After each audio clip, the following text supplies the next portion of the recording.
हो गया। बोल बांके बिहारी लाल की जय। सबको राम राम जी, जय श्री कृष्ण, राधे राधे।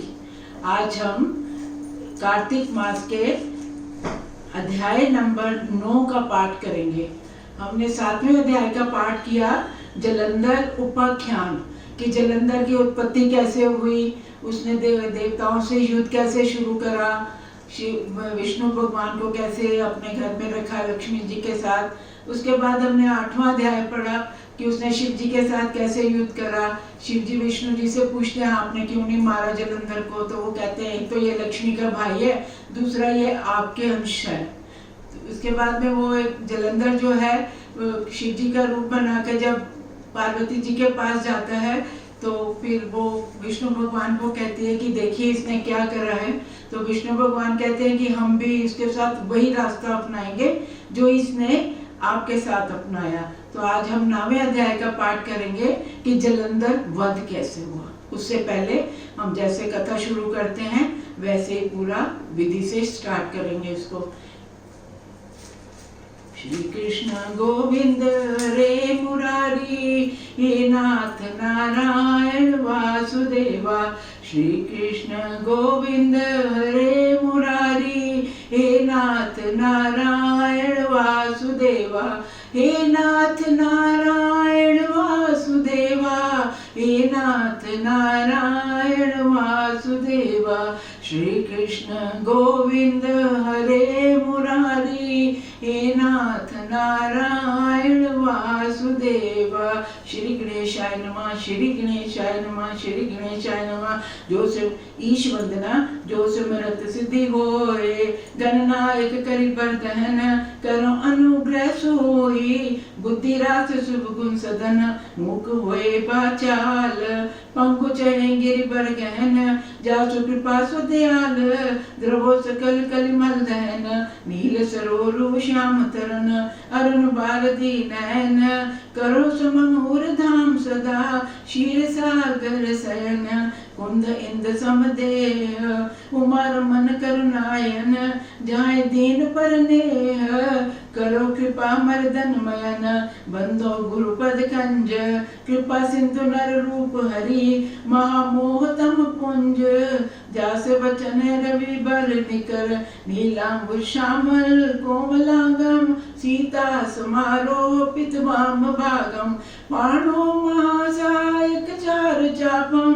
नमामि रामं रघुवंशनाथम, अतुलित बलधामम। हेमशैलाभ देहम, धनुर्धर कृशानो। ज्ञानी नामग्रगण्यो, सकल गुण निधानो। वानराणां मनुष्यं, रघुपति प्रिय भक्तम। वात जातम नमामि, मानस के मोती। मंगल भवने मंगलहारी, द्रवो दशरथ अजर बिहारी। सोई पावन सोई सुभग शरीरा, जो तन पाए भजे रघुवीरा। महावीर बिन वो हनुमाना, राम जास जर आप बखाना। जनक सुता जग जननी जानकी, अतिशय प्रिय करुणा निधान की। सुमिरत जाय मिटे अज्ञाना, सोई सर्वज्ञ राम भगवाना। निज अनुभव कहो खगेशा, बिन हरि भजन न जाय कलेशा। भक्तिहीन नर सोए कैसा, बिन जल बारिद देखे जैसा। राम भक्ति मन उर बस जाके, दुख लब लेस न सपने ताके।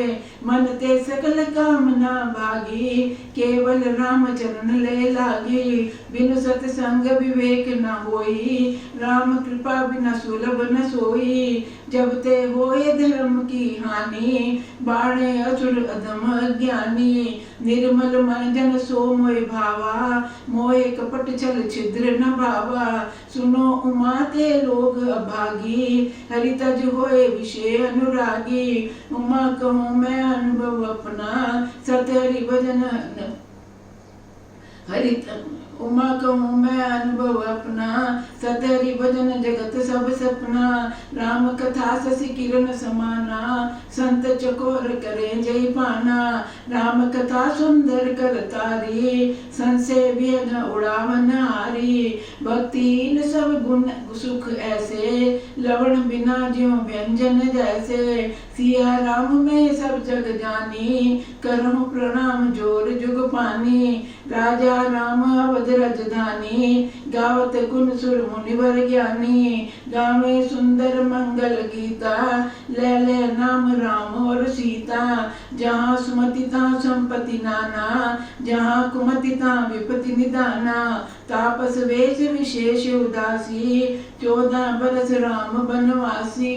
राम बनवास सुन जननी सोई सुत बड़ भागी, जो पितु मात बचन अनुरागी, पुत्रवती जुवती जग सोई, रघुपति भक्त जास सुत होई। अधम ते अधम अधम अति नारी, तिन में मैं मति मंद अघारी, हनुमान सम नहीं बड़ भागी, नहीं कोई राम चरण अनुरागी। मोरे मन प्रभु अस विश्वासा, राम ते अधिक राम कर दासा।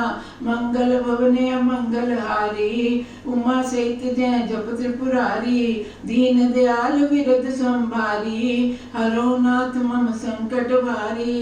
दीन दयाल भरोसे तेरे, सब अपराध क्षमा करो मेरे। ज्ञान 32 कथा प्रारंभ होते है, सुनो वीर हनुमान, श्री राम ते लक्ष्मण जानकी, सदा करो कल्याण। राम नाम की लूट है, लूट सको तो लूट, अंत समय अंत काल पछताएगा, जब प्राण जाएंगे छूट।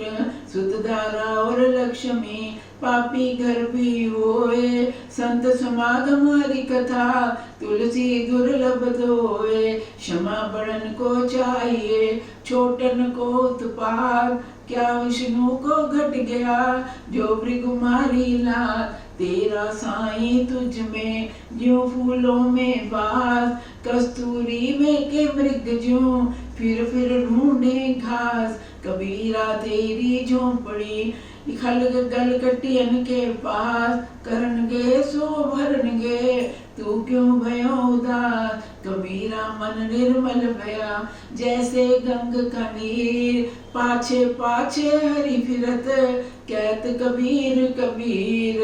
ज्यों तिल माही तेल है, ज्यों चकमक में आग, तेरा साईं तुझ में है, जाग सके तो जाग। पोथी पढ़ पढ़ जग मुआ, पंडित भयो न कोय, 2.5 अक्षर प्रेम के, पढ़े सो पंडित होए। गोधन गज धन बाज धन, और रतन धन खान, जब आवे संतोष धन, सब धन धूलि समान। जहाँ दया तहाँ धर्म है, जहाँ लोभ वहाँ पाप, जहाँ क्रोध तहाँ काल है, जहाँ क्षमा तहाँ आप। जब तुम आए जग में, जग सा तुम रोए, ऐसी करनी कर चलो, तुम हंसो जग रोए।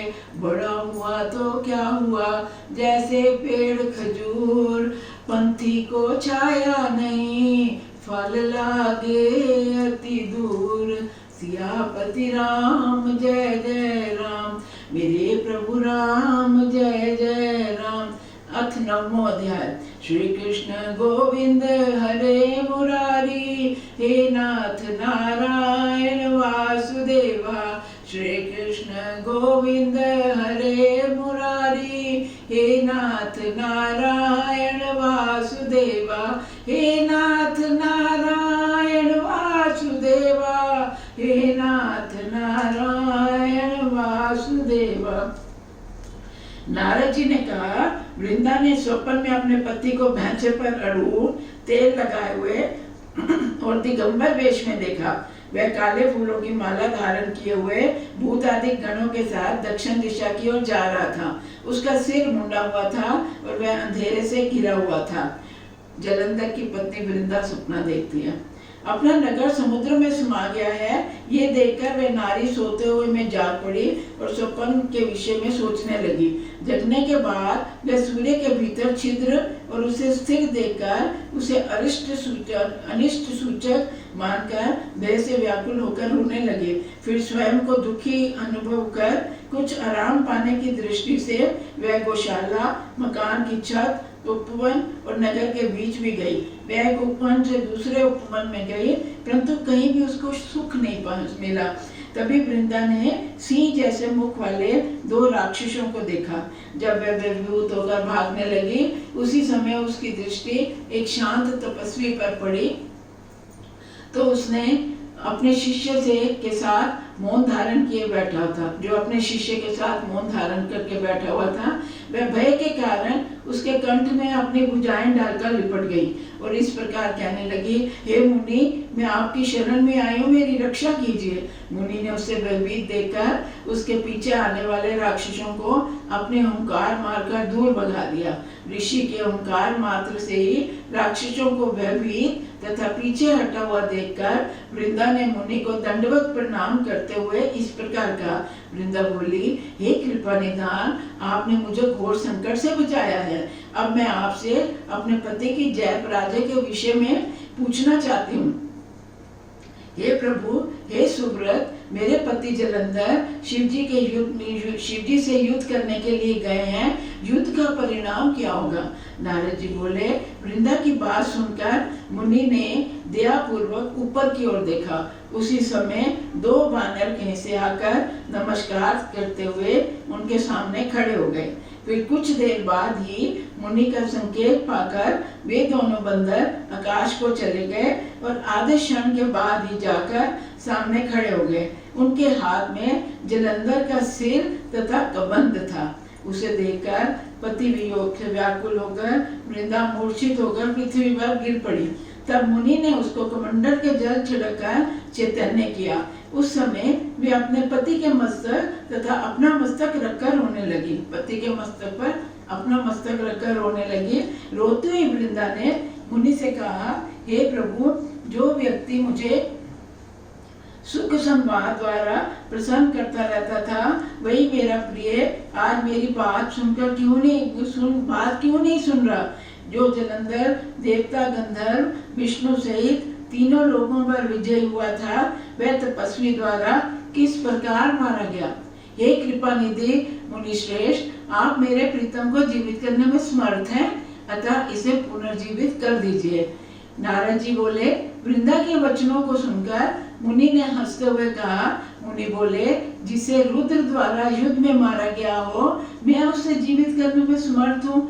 फिर भी तुम पर कृपा करके इसे मैं जीवित किए देता हूँ। नारद जी बोले, इसके बाद मुनि तो अदृश्य हो गए और जीवित हुआ जलंधर वृंदा का प्रीतिपूर्वक आलिंगन और चुंबन करने लगा। नारद मुनि बोले कि इसके बाद मुनि ने अदृश्य हो गए और उसका जो जलंधर जिसका सर वो पड़ा था, वो जीवित हो गया और वृंदा पर प्रीतिपूर्वक आलिंगन और चुंबन करने लगा। अपने पति को जीवित देखकर वृंदा प्रसन्नता से भर गई। उसी समय वन में रहते हुए बहुत दिनों तक उसके साथ रमण करती रही। बहुत समय तक रमण करने के बाद जब उसने ये जाना कि उसके साथ रमण करने वाले तो विष्णु है, तब वृंदा अत्यंत क्रोध से भरकर इस प्रकार बोली। वृंदा ने कहा, तुम्हारे स्वभाव को धिक्कार है, तुम पराई स्त्रियों को शील हरण करते हो। अब मुझे पता चला कि वह मायावी कपटी मुनि तुम ही थे। अपनी जिस माया के द्वारा तुमने अपने द्वारपालों को राक्षस के रूप में मुझे दिखाया, वे दोनों राक्षस बनकर तुम्हारी स्त्री का हरण करेंगे। तुम पत्नी के विरह में दुखी होकर वन वन में भ्रमण करोगे। उस समय जो तुम्हारा शिष्य बना था, वही बंदर का रूप धारण कर तुम्हारी सहायता करेगा। फिर उसने विष्णु को ये शाप दिया कि तुम शिला रूपी बनोगे। विष्णु जी बोले, तुम भी मुझे वृक्ष बनकर प्राप्त करोगी। नारद, तुम भी मुझे वृक्ष बनकर प्राप्त करोगी। नारद जी बोले, इसके बाद वृंदा अपने पति का ध्यान करती हुई चिता में भस्म हो गई। विष्णु के द्वारा रोके जाने पर भी वे अपने ध्येय में विचलित नहीं हुई। तब विष्णु भी उसके वियोग में उसकी चिता भस्म में ही रहते हुए उसी स्थान पर ही बने रहे। देवताओं और सिद्धों द्वारा समझाने पर भी वे शांत नहीं हुए। नारद जी बोले, उधर जलंधर के रुद्र को अद्भुत पराक्रमी देखकर उन्हें मोहित करने के लिए अपनी माया द्वारा पार्वती का निर्माण किया। वह माया रूपणी पार्वती रथ के ऊपर बैठी तथा रोती हुई शिव जी के समीप जा पहुंची। वह शुंभ निशुंभ द्वारा आहत की हुई दिखाई दे रही थी। पार्वती के उस रूप को देखकर शिव जी का चित्त उद्विग्न हो गया। वे अपना मुख नीचा करके चुप बने रहे और अपनी शक्ति को भी भूल गए। तब जलंधर ने बड़ी तीव्रता से अपने 3 बाण शिव जी की छाती में मारे। रुद्र को संकट से गिरा हुआ जानकर विष्णु ने वहां पुनः पहुंचकर उन्हें वास्तविकता का ज्ञान कराया। सच्चाई को जानते ही शिव जी ने अत्यंत उग्र रूप धारण किया, जिसे देखकर बड़े बड़े राक्षस विभिन्न दिशाओं तथा आकाश में भाग गए। तब शिव जी ने शुंभ निशुंभ को ये शाप दिया, भविष्य में यही पार्वती युद्ध में तुम लोगों को मारेगी। तदुपरांत जलंधर तेजी से बाण वर्षा करने लगा। पृथ्वी पर उन बाण वर्षा के कारण सर्वत्र अंधकार छा गया। जब तक शिव जी के उन बाणों को काटा, तब तक जलंधर द्वारा परिध प्रहार से बलवान नंदी को घायल करके युद्ध क्षेत्र में भगा दिया गया। शिव जी ने उन्हें रोकने की बहुत चेष्टा की, परंतु वह युद्ध भूमि में टिक नहीं सके। जिस समय वृंदा का पतिव्रत धर्म खंडित हो हुआ था, उसी समय जलंधर अल्पायु और क्षीण विक्रम हो गया। मतलब जलंधर प्रतिव्रता स्त्री की वजह से मृत्यु को प्राप्त नहीं हो रहा था, लेकिन जैसे उसकी पत्नी का पतिव्रत धर्म भंग हो गया, तो उसका भी वह भी अल्पायु और उसकी सारा विक्रम जो क्षीण हो गया। उस आश्चर्य को देखकर भक्त वत्सल श्री विष्णु ने अपने सुदर्शन चक्र से अपना वैभव तेज स्थापित कर उसे शिव जी को दे दिया। शिव जी ने भी उसमें अपना शैव तेज स्थापित किया। ऋषियों ने अपने तप का तेज, पर्वतों ने अपनी गुरुता, पतिव्रताओं ने अपना पातिव्रत तेज और ब्रह्मा ने भी अपना ब्रह्म तेज दिया, उसने स्थापित कर दिया। उसके बाद विष्णु जी वृंदा की चिता भूमि की ओर चले गए। तब शिव जी ने रौद्र रूप धारण कर अत्यंत क्रुद्ध हो वह सुदर्शन चक्र जलंधर की ओर छोड़ा, तो बड़े वेग पूर्वक जलंधर से जाकर लगा। चक्र के लगते ही उसका सिर धड़ से अलग होकर पृथ्वी पर जा गिरा। फिर उसका धड़ भी भयानक शब्द करता हुआ रथ से हटकर पृथ्वी पर जा पड़ा। उसके शरीर से निकला हुआ तेज शंकर में तथा वृंदा का निकला हुआ तेज पार्वती में विलीन हो गया। उस समय ब्रह्मा आदि देवता अत्यंत प्रसन्न होकर शिव जी को प्रणाम करते हुए विष्णु चरित्र की प्रशंसा करने लगे। देवता बोले, हे महादेव, आपने देवताओं की उनके शत्रुओं से रक्षा की है, परंतु जो कुछ अन्य भी घटित हुआ उसके लिए हम सब लोग क्या करें। विष्णु जी वृंदा के सौंदर्य पर मुग्ध होकर उसकी चिता के पास ही बैठे हुए हैं।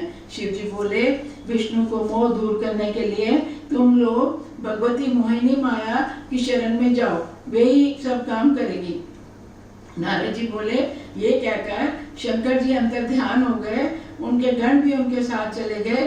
तब सब देवता उस भक्त वत्सल की स्तुति करने लगे। देवताओं ने कहा, जिनके द्वारा उत्पत्ति पालन नाश के कारण रूप सतोगुण रजोगुण तमोगुण उत्पन्न हुए हैं, जिनकी इच्छा से ये सब संपूर्ण जगत उत्पन्न हुआ है, उन मूल प्रकृति को हम सब नमस्कार करते हैं, जिन्होंने 23 रूप धारण करके सबका पालन किया है, जिनके रूप और कर्मों को जड़ मनुष्य और स्त्रियों की बात तो दूर रही, ब्रह्मा आदि देवता भी नहीं जानते, उस प्रकृति को हम नमस्कार करते हैं। जिनके भक्तजन दरिद्रता, अनादर अथवा मोह से परे हैं, उन भक्त वत्सला देवी मूल प्रकृति को हमारा नमस्कार है। नारद जी बोले, जो व्यक्ति इस स्तोत्र का एकाग्र चित्त होकर तीनों संध्या काल में पाठ करता है, उसे दरिद्र मोह दुख आदि स्पर्श नहीं करते। इस प्रकार स्तुति करने के बाद देवताओं ने आकाश में एक ऐसे तेज मंडल को स्थित देखा, जिसकी ज्वालाओं में संपूर्ण आकाश और दिशाएं व्याप्त हो रहे थे। तत्पश्चात उन्होंने उस तेजो मंडल के बीच आकाशवाणी सुनी कि गौरी लक्ष्मी सरस्वती रजोगुण सतोगुण तमोगुण इन तीनों रूपों में, तीनों गुणों में मैं ही विराजमान हूँ। किसमें? गौरी लक्ष्मी सरस्वती रजोगुण सतोगुण तमोगुण इन तीनों रूपों में मैं तीनों गुणों में मैं ही विराजमान हूँ। ये देवताओं, अब तुम वहां जाओ, तुम्हारे सभी कार्य पूर्ण होंगे। नारद जी बोले, देवताओं द्वारा ये सुने जाने के बाद वह तेज अंतर्ध्यान हो गया। ये राजन, तब देवता आश्चर्यचकित तथा प्रसन्न नेत्र हो गए। सभी देवताओं ने उस वाक्य को सुनकर गौरी, लक्ष्मी, सरस्वती को भक्ति पूर्वक प्रणाम किया। फिर उन्होंने वृंदा की भस्म से लिप्त अंगों वाले विष्णु के विषय में बताया। तब भक्त वत्सला देवी ने उन्हें 3 बीज दिए। इस प्रकार का देवी बोली, विष्णु जहाँ प्रतिष्ठित है वहाँ इन बीजों को बोने से तुम्हारा कार्य सिद्ध होगा। नारद जी बोले, तब देवता सिद्ध आदि संतुष्ट होकर उन बीजों को लेकर वृंदा की चिता भूमि के समीप आ पहुंचे और विष्णु जी जिधर प्रतिष्ठित थे उस ओर उन बीजों को बो दिया। उन बीजों के बोए जाने पर वहां आंवला, मालती और तुलसी के 3 वृक्ष लगे। वृक्ष उत्पन्न हुए। सरस्वती से आंवला, लक्ष्मी से मालती तथा गौरी से तुलसी की उत्पत्ति हुई। वे क्रमशः रजोगुण, तमोगुण, रजोगुण, सतोगुण और तमोगुण संपन्न थे। तब विष्णु जी ने वृंदा को स्त्री रूप के स्थान पर वनस्पति तुलसी के रूप में देखा। उन्होंने वृंदा को तुलसी के रूप में देखा तो वे आश्चर्यचकित होकर उठ खड़े हुए। लक्ष्मी ने पहले मालती को ईर्ष्या पूर्वक अपना बीज दिया था, अतः उसने उत्पन्न मालती भी ईर्ष्यालु बनी। इसी कारण मालती का नाम बर्बरी पड़ा और वह निंदनीय मानी गई। इसके विपरीत आंवला और तुलसी विष्णु को प्रिय बने। आंवला और तुलसी विष्णु जी को बहुत प्रिय है और कार्तिक मास में तो इनकी पूजा का कोई महात्मा बखान ही नहीं कर सकता। तदुपरांत विष्णु जी ने अपना दुख भूलकर तुलसी और आंवला के साथ वैकुंठ लोक को चले गए। इस प्रकार वृंदा तुलसी बनी और श्री विष्णु शालिग्राम बने। पूजा के स्थान पर तुलसी श्री विष्णु के अत्यंत प्रिय है। ये तुलसी का पौधा विष्णु चल। इस प्रकार वृंदा तुलसी बनी और विष्णु शालिग्राम। शालिग्राम कहते हैं कार्तिक के महीने में शालिग्राम, तुलसी, शंख ये तीनों इकट्ठे रखने से बहुत महत्व है। पूजा के स्थान पर पाकर श्री विष्णु को अत्यंत प्रिय बन गई। इसलिए कार्तिक मास के जिस घर में तुलसी का वन है उसे तीर्थ रूप ही समझना चाहिए, जहाँ यम के दूत भी नहीं जाते। तुलसी का वन सब पापों को दूर करने वाला, पवित्र और कामनाओं की पूर्ति करने वाला है। जो लोग तुलसी का पौधा लगाते हैं वे यमपुरी को नहीं देखते। नर्मदा का दर्शन, गंगा का स्नान, तुलसी वन तथा संसर्ग ये तीनों एक जैसे ही हैं। तुलसी का पौधा लगाने, सिंचने, देखने, स्पर्श करने से मनुष्यों के मन, वचन, शरीर के सभी पाप नष्ट हो जाते हैं। जो लोग तुलसी की मंजरियों, ये जो मंजरियां ऊपर वो बुलबुल के लंबी लंबी आती हैं, मंजरियों से पूजन करते हैं वे पुनः गर्भ नहीं आते। कहते हैं इसलिए तुलसी के पत्ते ही नहीं चढ़ाने चाहिए। उसके ऊपर जो लंडी डंडियां होती हैं, बुलबुल जिसमें आती है, वो चढ़ाने से विष्णु भगवान बहुत प्रसन्न होते हैं।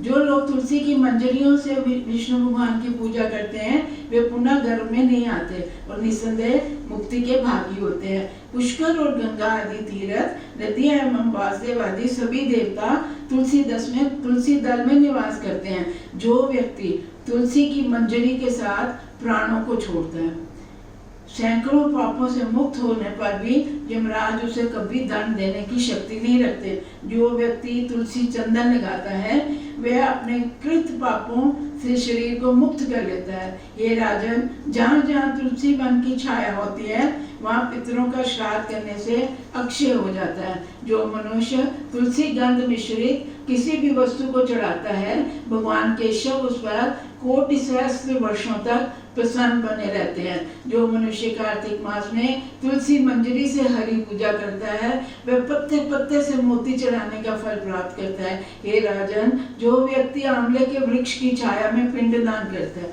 ये आंवले का वृक्ष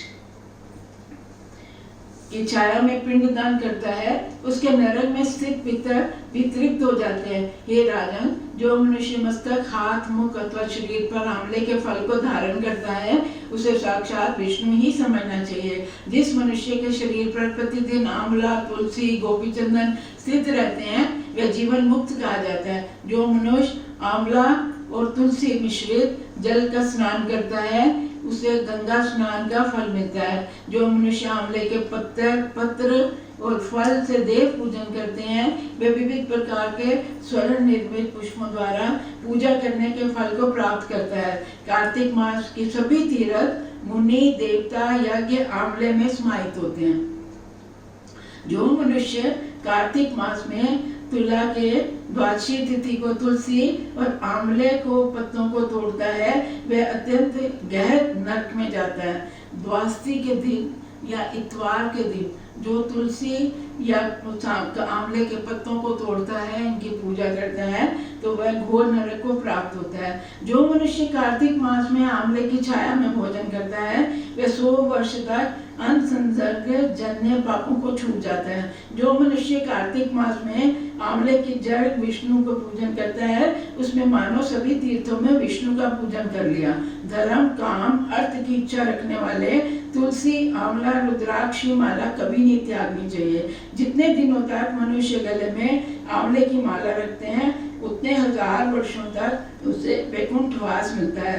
कलयुग में जो मनुष्य जितने दिनों तक आंवले की माला धारण करते हैं, उतने समय तक भगवान केशव उसके हृदय में विराजमान रहते हैं। आंवले और तुलसी कथा जो लोग भक्ति पूर्वक सुनते और सुनाते हैं, वे अपने पितरों से अग्नितुल्य विमान में बैठकर स्वर्ग को जाते हैं। इति श्री पद्म पुराणे अंतर्गत कार्तिक महात्म्य में जलंधर वध नामक 9वां अध्याय समाप्त हुआ। बोल श्री कृष्ण बलदेव की जय। श्री कृष्ण गोविंद हरे मुरारी, हे नाथ नारायण वासुदेवा, हे नाथ नारायण वासुदेवा, हे नाथ नारायण वासुदेव। मैंने आपको कहा कि भजन के बहुत सारे वीडियो डाले हैं, आप कथा के बाद 1-2 भजन अवश्य सुनिए जो आपको वीडियो पसंद आए। कृष्ण के बहुत भजन उसमें है, पर आज तुलसी का महत्व है और मैं चाहती हूँ थोड़ा सा छोटा सा तुलसी का भजन गा के तुलसी माँ को नमस्कार करें। निमे वेड़े विच तुलसा लगाई रख दी, निमे वेड़े विच तुलसा लगाई रख दी, निमे वेड़े विच जे मैं जान दी मेरे घर राम ने आना, जे मैं जान दी मेरे घर राम ने आना। नी मैं मिठा जे भोग बनाई रख दी, नी मैं वेड़े विच तुलसा लगाई रख दी, नी मैं वेड़े विच जे मैं जान दी मेरे घर शाम ने आना, जे मैं जान दी मेरे घर शाम ने आना। मैं ता मक्खन ते मिश्री मंगाई रख दी, नी मैं वेड़े विच तुलसा लगाई रख दी, नी मैं वेड़े विच जे मैं जान दी मेरे घर भोले ने आना, जे मैं जान दी मेरे घर शिवा ने आना। मैं ता आक तूरा मंगाई रख दी, नी मैं वेड़े विच तुलसा लगाई रख दी, नी मैं वेड़े विच जे मैं जान दी मेरे घर हनुमत ने आना, जे मैं जान दी मेरे घर हनुमत ने आना। मैं ता सवा सेर बूंदी मंगाई रख दी, नी मैं वेड़े विच तुलसा लगाई रख दी, नी मैं वेड़े विच जे मैं जान दी मेरे घर मैया ने आना, जे मैं जान दी मेरे घर मैया ने आना। मैं ता हलवा ते पूड़ी बनाई रख दी, नी मैं वेड़े विच तुलसा लगाई रख दी, नी मैं वेड़े विच जे मैं जान दी मेरे घर गुरा ने आना, जे मैं जानदी मेरे घर बुरा ने आना मैं तां सोहना जे आसन विछाई रखदी नी मैं वेड़े विच मैं तां सोहना जे आसन विछाई रखदी नी मैं वेड़े विच जे मैं जानदी मेरे घर संगत ने आना जे मैं जानदी मेरे घर संगत ने आना मैं तां ढोलकी ते चिमटा मंगाई रखदी नी मैं वेड़े